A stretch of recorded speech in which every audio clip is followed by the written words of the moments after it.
Welcome back. We begin our second half hour with a closer look at sports betting. For the first time since gambling became legal here, Arizonans can now bet on the Summer Olympics. Analysts are watching closely as betting revenue grows. But as 12 News journalist Gabriela Becerra reports, there's one aspect that keeps falling, and that's the age of gamblers.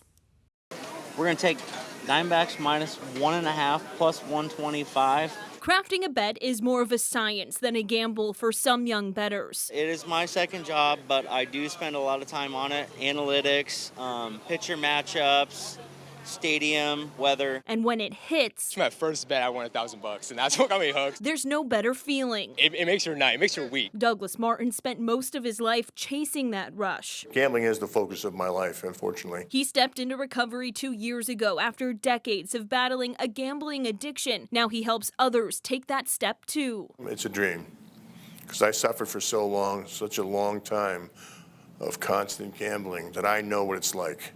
And I started young too. These kids are starting younger and younger, and it needs to be nipped in the bud now. Martin is a peer counselor at Alchemist, a residential gambling recovery center in Goodyear, where about 80% of their clients are in their 20s. They definitely start young. They start gambling underage. They are gambling among their friends. And for many of them, the wager of choice is sports. Sports gambling certainly has changed the field completely. Executive Director Ken Litwack says their approach for helping the younger generation is evolving. The conversation is totally different than it is for someone who's in their 50s, who's had 25 years of gambling experience and casino gambling and says, I've had enough, I just can't do this anymore, help me stop.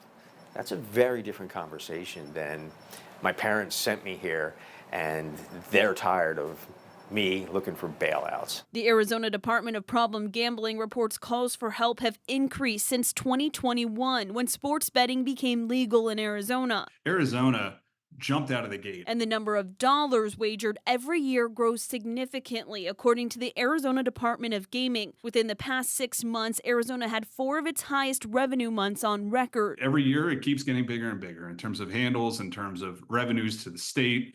And every day somebody turns 21. July and August are typically dead months for bettors, but gambling.com analyst Christopher Boeing says that could change. This is the first time Arizonans can bet on the Summer Olympic Games from home. Obviously, having sports like men's and women's basketball and the Olympics will be a big draw, more so than I don't know how many people are going to be betting on things like track and field and more volatile things. Regardless of the sport, experts credit the convenience and availability of online gambling apps as a crutch for the younger generation. We all live near a casino right now. I have one in my pocket right now, my phone. Martin says he sees firsthand how video games for kids create addictive habits that turn into gambling problems. You're grooming 8-year-olds to do what you're going to do, they're going to legally do 10 years from then. After decades of gambling, Martin tells me he hopes younger addicts walk toward recovery sooner than he did. I wish I had gotten help a long time ago, and I didn't. And that's why it's important for me to be there to help other people. In Goodyear, I've got a lot left to give. Gabriela Becerra, 12 News. All right, Gabby, thanks. If you or someone you know is struggling with a gambling addiction, there is help available. You can call the Arizona Problem Gambling Helpline at 1-800-NEXT-STEP.